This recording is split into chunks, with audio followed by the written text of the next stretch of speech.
So this angle here, if this is, what's this side called? The 20 feet? That's your J. And the 30 feet is your hypotenuse. So that is going to be cosine. Because I'm finding an angle, I'm going to have to do the inverse. So 20 over 30.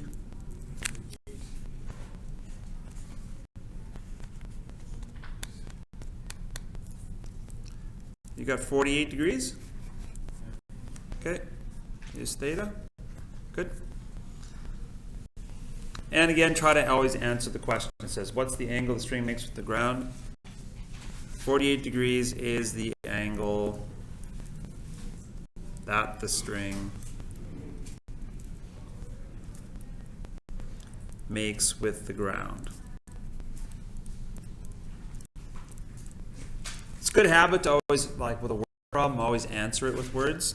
Usually you just use the same words that are there, right? Notice that I said that the string makes with the ground. Use that in your answer. Just copy it exactly. Okay. Number 7, a wheelchair ramp is 8.2 meters long and it rises 0.94 meters. Find the angle of elevation of the ramp. Okay, so there's the angle. It shouldn't be a very big number, right? Because it's a ramp. You don't want it too steep. Wheelchair won't go up it. What's this side called over here? Opposite. And the 8.2 is the hypotenuse. So that's going to be a sine question. So we're doing the inverse sine of 0.94 over 8.2.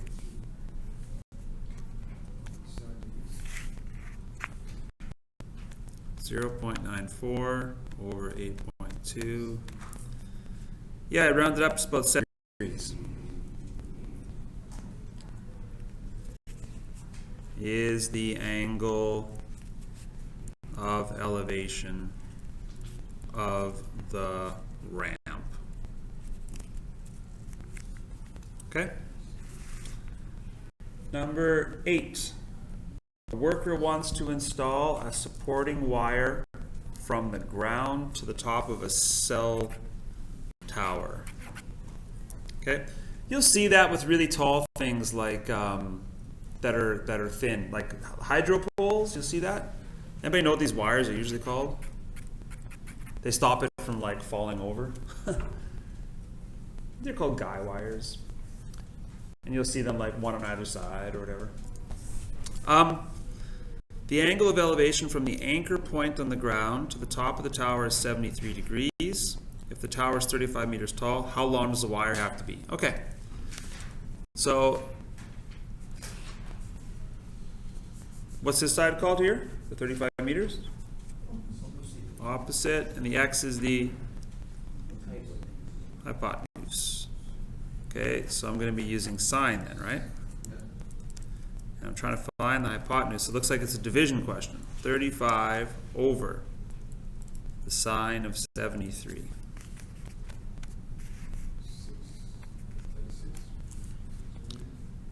Yeah, 36.60, I guess if you round it up, meters.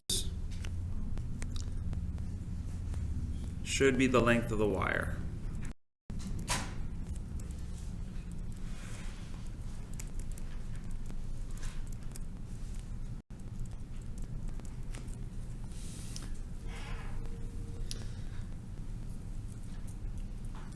So if all the wires are kind of pre-cut, somebody would have done the math on paper to say each of these wires needs to be cut to this length or whatever. And then they just install it.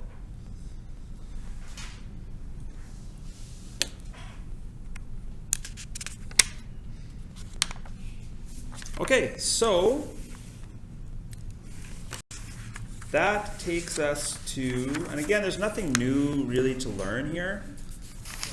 When you get to lesson 4, multiple right triangles, a lot of sort of real life problems involve a number of triangles. The work is always the same, but when you have more than one triangle, all that happens is you need to find an angle or a side in one of the triangles and then use what you found in the next triangle. Does that make sense? So for example, like in this question, a cell phone tower is supported by 2 wires. There they are. Wire A attaches to the tower, okay, at that angle.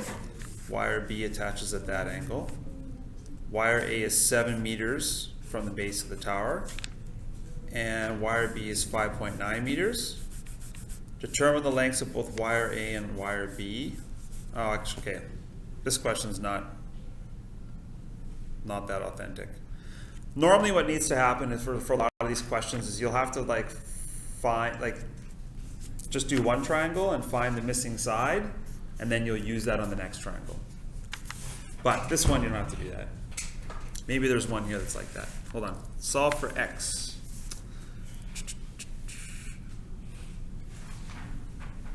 Yeah, okay, here's a good example. Okay. In this one here, if you want to find x, if I only looked at that triangle and it said solve for x, could I do it? If I knew that the hypotenuse is 10, could I find side x here on its own, if that's all I had?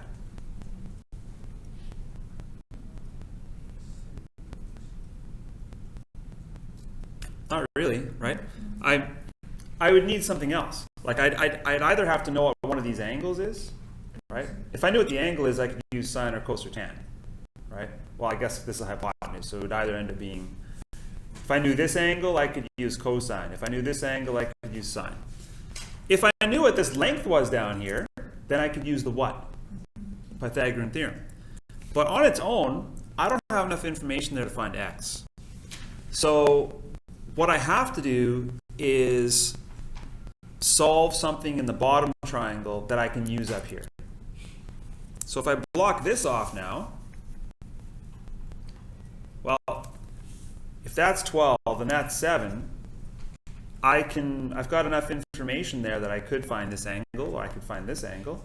I could also find this side. If I knew this side, would that help me with the top one? Yeah, it would.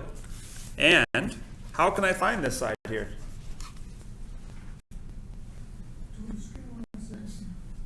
Yeah, I can use Pythagorean theorem. I don't even have to use sine, cos, tan at all, right? So what I recommend for doing these multiple triangle questions is to pull them apart, redraw them as separate pieces. I find it easier to visualize what needs to be done. Like I'm going to call this one like triangle 1. I'll call this one triangle 2. Okay? Then I'm just going to do a quick sketch over here. I'm going to pull them apart. X, 10.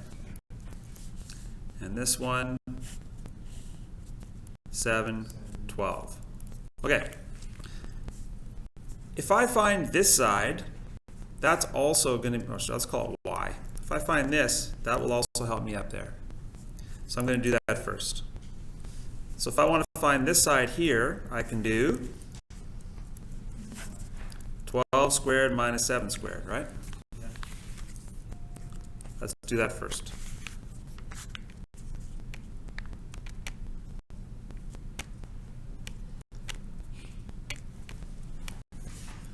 And I get 9.75. Okay. Now, if I know this is 9.75, I can put that up here. And now I can use Pythagorean theorem again to find the side I was looking for. So in this case, x is going to be the square root of 10 squared minus 9.75 squared.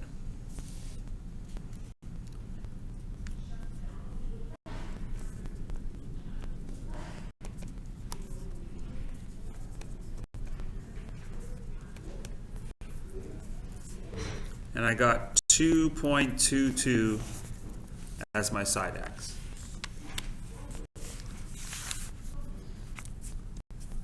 And that's basically it. Like, use one triangle to find a part that is useful on the other one as well. Normally what's going to happen is it's going to be something they share in common. Like I look at these two triangles. What side do they both have? This line right here, right? So chances are I probably need to find, I'll quite often with a lot of questions need to find this line here using one triangle and then use it again in the other triangle. But maybe not. Let's see here. Solve for angle 1 and angle 2. Well, angle 1 I can figure out. I've got two sides. But that may not help me over here. In order to find this angle, I'm going to need to know another side, right? Either this one or this one. Which one's going to be easier for me to figure out? The side on the bottom or the side here? Yeah, the vertical one, because it's in this one. So there's a bit of work to be done here. So if I pull this apart,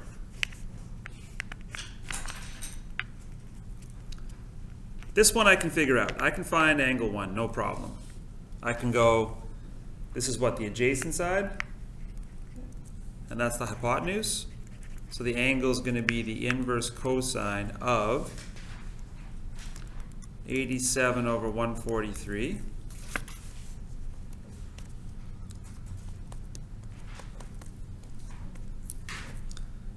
Which is about 53 degrees.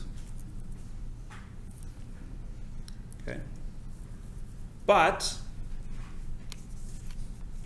if I try to do this triangle, I don't have enough information. So I'm going to need to find this side as well. How? 53, yeah. How can I find this side?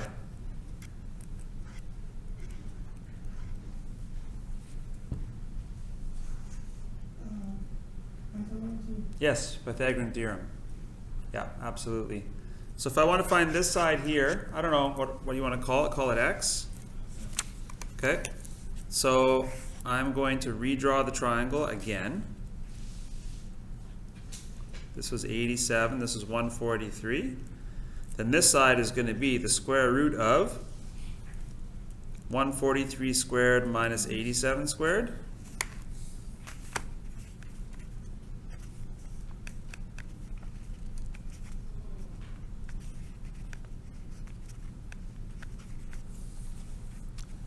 Which is 113.49 feet.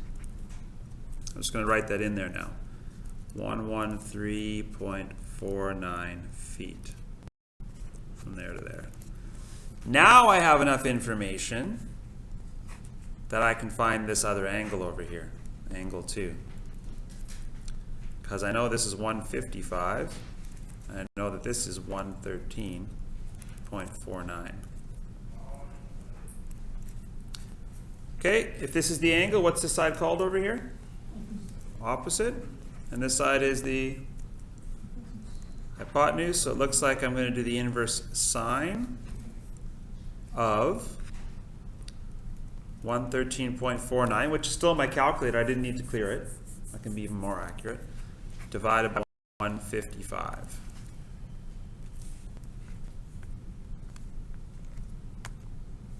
I got some kind of decimal thing, and I want to do the inverse sine of that.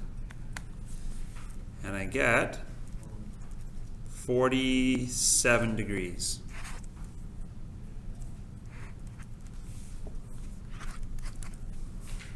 So I actually had to do a whole extra bit of work here just to be able to find this angle over here. And that's kind of how these multiple triangle questions work. You need to do some work on the first one to use it on the second one. Does that kind of make sense? Okay, so they might take you a little while, but you'll be all right. Okay? You know how to do the trig stuff. You know how to use Pythagorean theorem. You know how to find angles. You know how to find missing sides. Sine, cos, tan.